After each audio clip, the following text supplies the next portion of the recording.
Olá, sou o professor Pedro Alexandre e hoje eu quero ver com você um assunto muito interessante. Eu gostaria de ver com você hoje um fato, uma conjuntura histórica, uma estrutura histórica acontecida no século XVII, na Inglaterra, e que se chama Revoluções Inglesas do século XVII. Tá? Dentro dessas revoluções, você tem aí o estudo do absolutismo, a família Stuart, algumas guerras, a formação de uma república na Inglaterra e uma revolução chamada Revolução Gloriosa. Vamos ver com calma cada um desses itens aí, mas antes de nós vermos cada um desses itens aí, eu gostaria de começar essa aula com você fazendo um resumo básico do que nós vamos ver aqui, do que eu vou explicar nessa aula aqui. Na verdade, não é um resumo básico, é lembrar um fato histórico que marcou profundamente o mundo com o nome de absolutismo, que se tornou uma grande estrutura histórica, século XV, século XVI, século XVII, século XVIII. Nós vamos ter a oportunidade de estudar o absolutismo.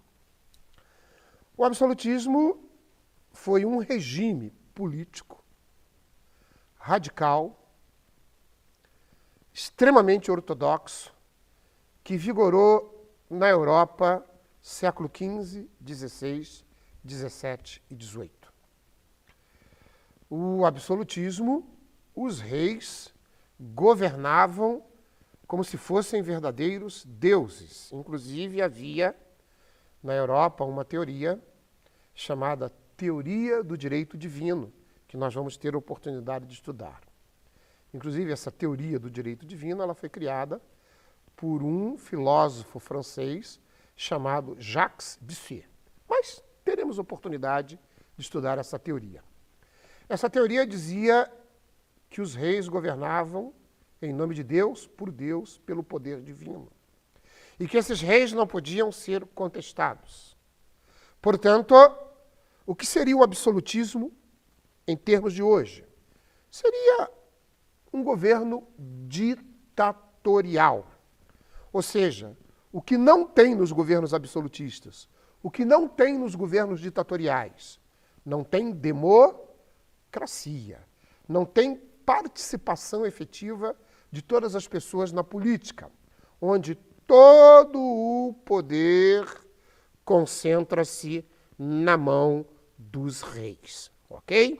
Então, essa seria a explicação inicial que eu gostaria de ter dado para vocês, e acabei dando agora, para que você possa ter a melhor compreensão desta aula. E na medida em que eu for mostrando aqui para vocês alguns painéis, na medida em que eu for fazendo alguns comentários, a gente vai enriquecendo a aula, contribuindo com mais outros aspectos. Muito bem. Então, vamos ver então, vamos comentar então, na Inglaterra, o reinado de Elizabeth I, que vai governar a Inglaterra de 1558 a 1603. Observa que praticamente todo a segunda metade do século XVI, praticamente toda a segunda metade do século XVI, ou toda a metade da segunda metade do século XVI, a partir de 1558, até o início do século XVII, 1603, já é início do século XVII. Nós teremos uma rainha chamada Elizabeth I, uma rainha da família Tudor. Esta rainha Elizabeth I, ela era filha de Henrique VIII. Henrique VIII, seu pai, consolidou o regime absolutista dentro da Inglaterra. O regime absolutista dentro da Inglaterra foi fundado pelo pai de Henrique VIII, Henrique VII, que era avô de Elizabeth I.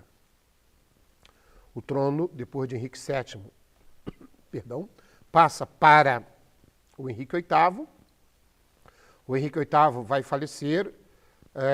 Dois filhos dele, o Eduardo e a Maria, vão governar a Inglaterra, mas por pouco tempo, falecem, e aí assume a outra irmã, Elizabeth I, que governará e morrerá no ano de 1603. E o interessante é que ela governou a Inglaterra com mão de ferro, com mão absolutista. Durante todo esse tempo de governo, Elizabeth governa a Inglaterra com mão de ferro. Ou seja, de uma maneira ortodoxa, radical, ditatorial, absolutista. Agora, o interessante, Elizabeth I não se casou. Ela não teve filhos, inclusive. Ela não deixou herdeiros. E, ao falecer, em 1603, alguém tem que governar a Inglaterra. Só que não deixou herdeiros, não tinha ninguém mais da família Tudor, a não ser os seus parentes próximos. O que os ingleses decidiram no ano de 1603? Então, no ano de 1603, vai ocupar o trono da Inglaterra a família Stuart, com o rei da Escócia, Jaime I. E por que o trono é oferecido a Jaime I, rei da Escócia? Porque ele era primo de Elizabeth I. Os Stuart e os Tudor eram primos, família real. Portanto, depois de uma série de debates dentro do parlamento inglês, a Inglaterra oferece o trono, então, a Jaime I, primo de Elizabeth, rei da Escócia, da família Stuart. É desta maneira que os Stuart entram no poder. Ora, ele vai governar a Inglaterra de 1603, com a morte de Elizabeth, até 1625, aonde ele pretendeu exercer a autoridade absoluta por direito divino, o que provocou choques com o parlamento, agravado por problemas religiosos, anglicanismo e puritanismo. E ainda temos mais um conceito aqui nesse painel, emigração dos puritanos para a costa leste da América. Então, nós vamos agora apagar isso aqui, esses traços, esses rascunhos que eu fiz, e já sabemos que Jaime I vai governar a Inglaterra, já sabemos até quando ele vai governar a Inglaterra, já sabemos que ele era rei da Escócia, já sabemos que ele era primo de Elizabeth I, e que pretendeu exercer a autoridade, e a exerceu, não só pretendeu, como exerceu, a autoridade absoluta por direito divino. O que é direito divino? Ele governou de uma maneira absoluta, dizendo ser o representante de Deus na terra. Direito divino. Eu governo porque sou o representante de Deus. E se sou o representante de Deus, não devo justificativas dos meus atos a ninguém, a não ser a Deus. Isso é governar por direito divino. Ele, inclusive, vai governar a Inglaterra sem dar nenhum tipo de justificativa ao parlamento. Bom, o que é parlamento? Vou te colocar uma comparação para que você entenda perfeitamente o que é o parlamento. A comparação que eu vou fazer é com o Brasil. Assim fica mais fácil com você. O que é o parlamento no Brasil hoje? Seria o Congresso Nacional. Então, em linguagem de hoje, é dizer assim, o Jaime I, da família Stuart, que vai assumir o governo inglês em 1603, ele vai governar a Inglaterra por 22 anos, com mão de ferro, como a sua prima Elizabeth, sem dar bola para o parlamento, sem ouvir o parlamento, sem obedecer o parlamento ou a mais ninguém, a não ser a Deus, como ele dizia, eu governo por direito divino. Então, nesse painel, isso aí significa o direito divino. Claro que esta situação provocou choques com o parlamento. Ora, o parlamento ficou a ver navios. Como que esse rei que nós escolhemos para vir governar a Inglaterra senta no nosso trono e não quer nos ouvir. Nós somos o parlamento, nós somos a Câmara dos Lordes, nós somos os deputados dessa nação. Ele tem que nos ouvir. Mas o rei governou de uma maneira centralizadora, absolutista, ortodoxa. Agora, tem mais uma coisinha aqui nesse painel muito importante. E o que é? Ora, esses fatos foram agravados por problemas religiosos. Anglicanismo, puritanismo. Veja bem. Nós estamos aqui na primeira metade do século XVII. Vou relembrar um episódio histórico que aconteceu no século XVI, na Europa, e que se chamou Reforma Religiosa.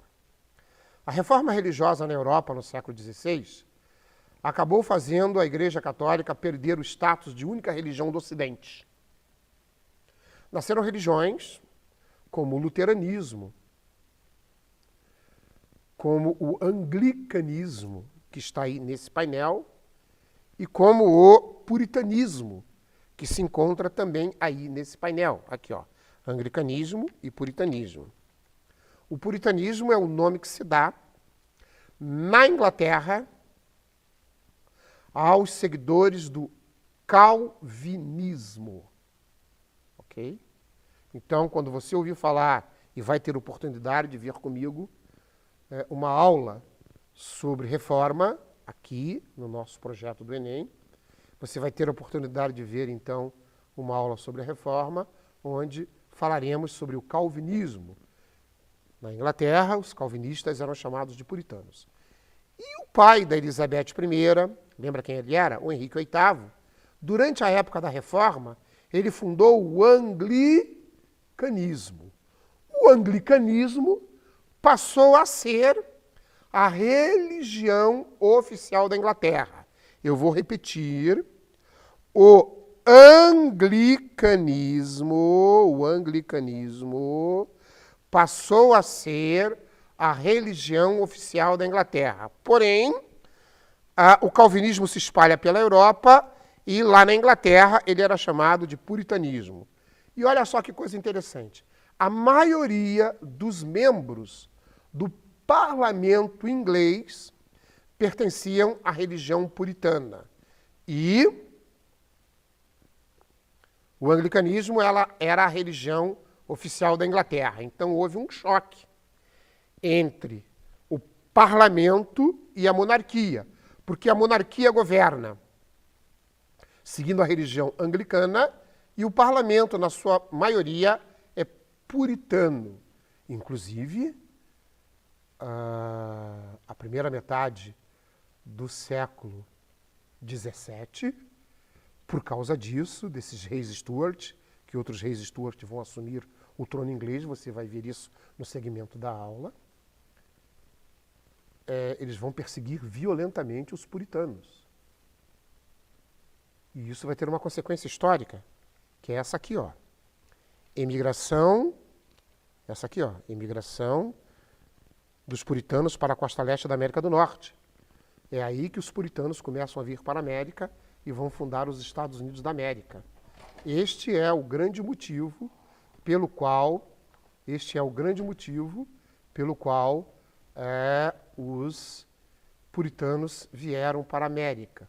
Uma enorme de uma perseguição religiosa e política também dentro da Inglaterra. Ok? Continuando aqui, o Carlos I. Quem é o Carlos I? Filho de Jaime I.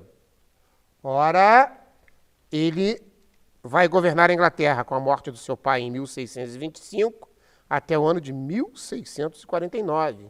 Se você fizer um cálculo aqui, gente, você tem 24 anos aí, né? Ao assumir o trono, em 1625, ele várias vezes é chamado no parlamento para prestar contas dos seus atos. Porém, Carlos I, como seu pai, Jaime I, fazia a seguinte afirmação: Eu só devo justificativa dos meus atos a Deus. Acontece que, no ano de 1628, depois de uma série de discussões com o parlamento, Carlos I assina o que nós conhecemos na história com o nome de Petição dos Direitos ou a reafirmação da Magna Carta. Que significado tem isso para a história? O que é a Magna Carta? O que é petição de direitos? No século XIII, na Inglaterra, a época do feudalismo, um rei chamado João Sem Terra, na Inglaterra, ele criou uma carta, na verdade ele assinou uma carta chamada Carta Magna, criada pelos barões, por um conselho de barões que existia na Inglaterra, que naquela época era o parlamento. Lá no século XIII, na Inglaterra, era uma espécie de parlamento. E o que o João Sem Terra assinou no século XIII, que foi a Magna Carta, a Carta Máxima. Praticamente, alguns historiadores veem nessa Magna Carta a primeira Constituição do mundo.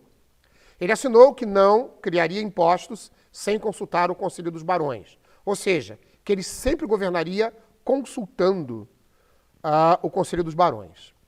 Ora, ao se passar o século XIII, século XIV, século XV, século XVI, com as grandes mudanças que ocorreram na monarquia inglesa, inclusive com a instituição do absolutismo, essa Magna Carta foi esquecida através do tempo.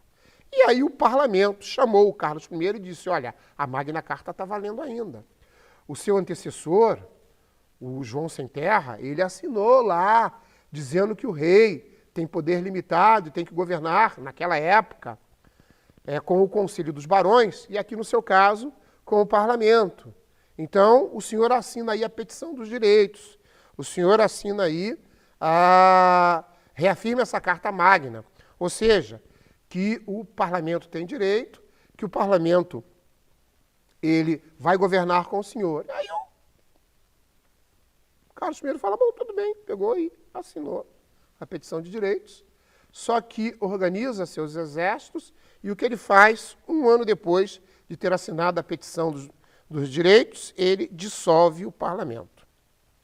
Ele dissolve o parlamento e durante 11 anos ele simplesmente governa a Inglaterra, tomando todas as atitudes que ele queria nesses 11 anos e não convoca o parlamento. Enquanto é isso, os puritanos, ou seja, os calvinistas dentro da Inglaterra, vão se organizando contra o rei. E você sabe do que vai dar nisso, né? Vai dar uma situação gravíssima. Mas vamos lá então, o que vai acontecer?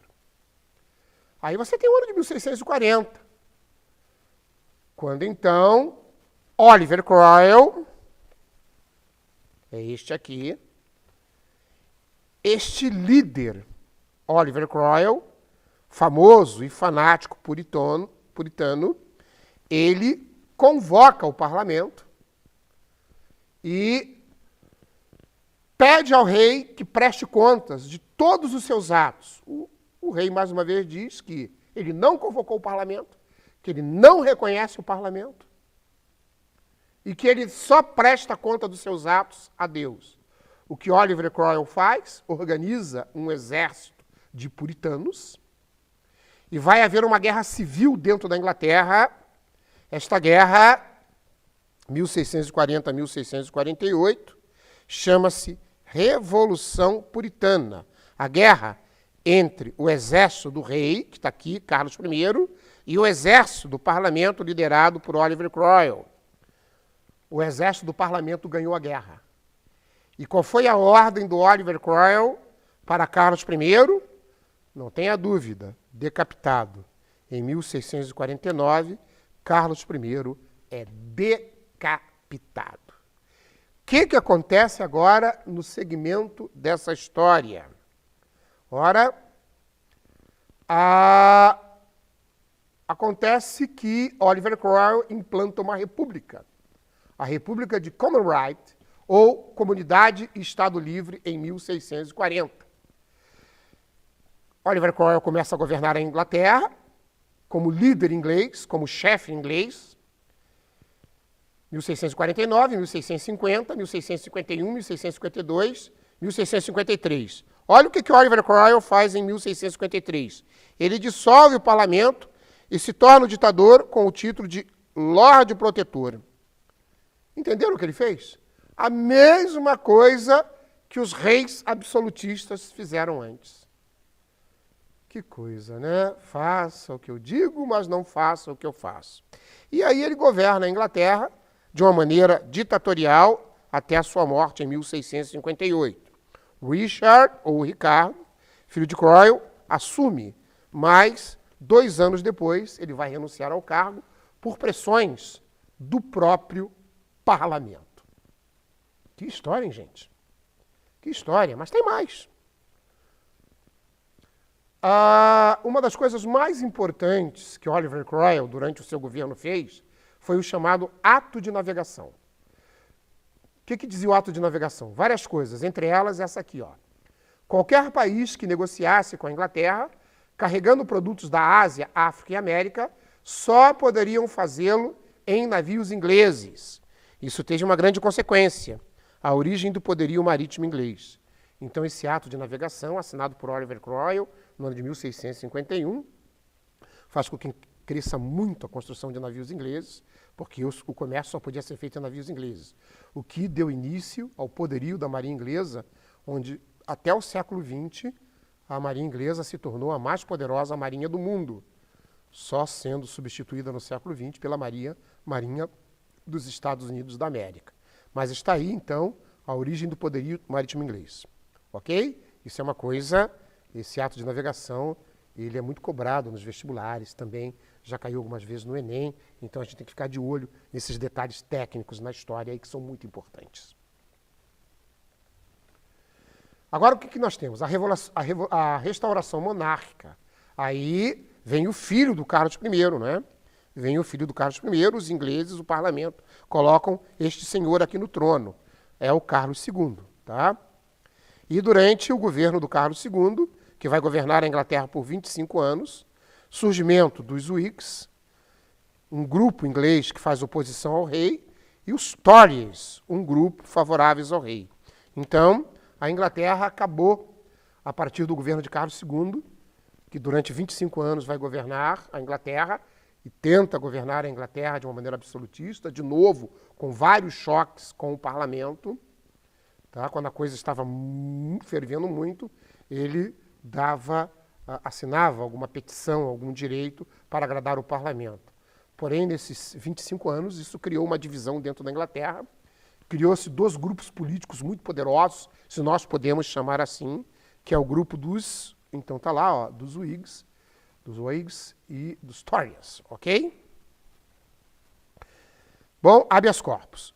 Votado durante o governo de Carlos II, em 1679, a pedido do parlamento, tornou-se instrumento jurídico em vários países do mundo até hoje. Tá?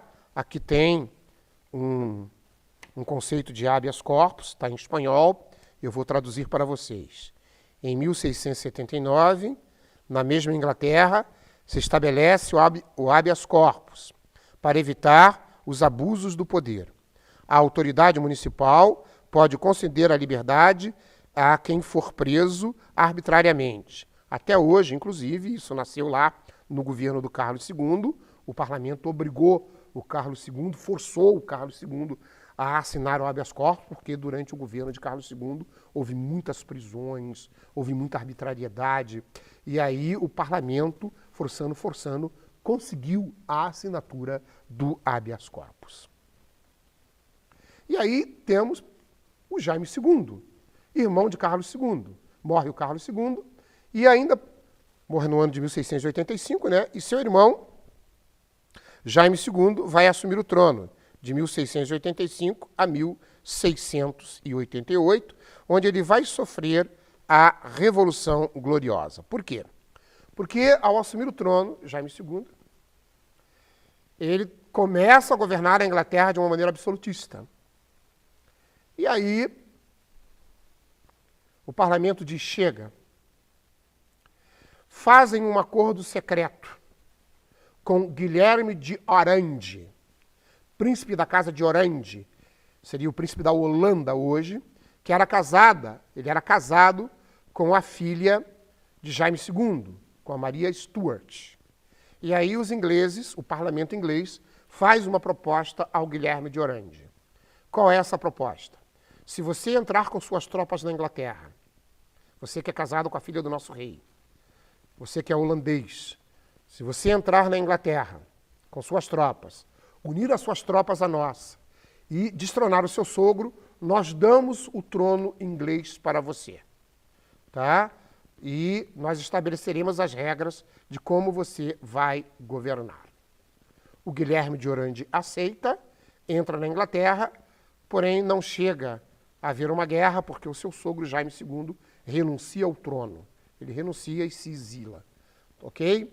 Guilherme II vai se tornar, Guilherme de Orange, desculpe, vai se tornar o rei da Inglaterra, mas terá que assinar um documento criado pelo parlamento. E essa entrada de Guilherme de Orange na Inglaterra, assumir o trono, o seu sogro renunciar, tudo isso chama-se Revolução Gloriosa, a Grande Revolução Gloriosa, ok? Então está aqui, a Revolução Gloriosa acontece no ano de 1688. Ele era esposo, Guilherme de Orange, de Maria Stuart, filha de Jaime II. Ele invade a Inglaterra, ok? E aí você tem o chamado Bill of Rights. Foi assinado em 13 de fevereiro de 1689 pelo Guilherme de Orange. Quem prepara essa declaração de direitos, ou Bill of Rights, é o parlamento inglês. Alguns itens, alguns tópicos desse Bill of Rights. Institui-se a monarquia parlamentar, ou seja, o rei vai reinar, mas o rei não vai governar. O parlamento vai instituir um primeiro-ministro, e esse primeiro-ministro vai criar, então, o Conselho de Ministros para governar a Inglaterra. O rei será apenas o chefe de Estado, terá um poder bastante limitado e somente algumas atribuições.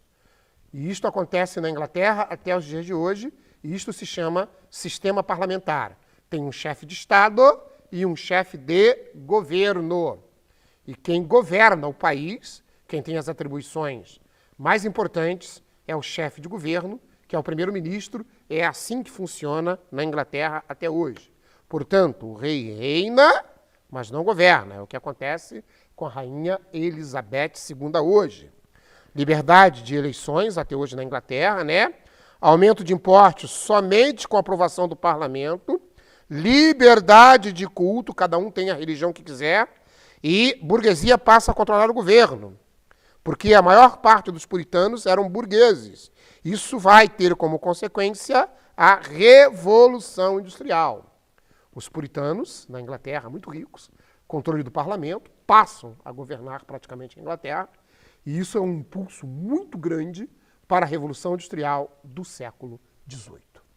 Então está aí, gente, as chamadas revoluções, as transformações na Inglaterra no século XVII. Ok? Um grande abraço, um beijo no seu coração, até uma próxima oportunidade.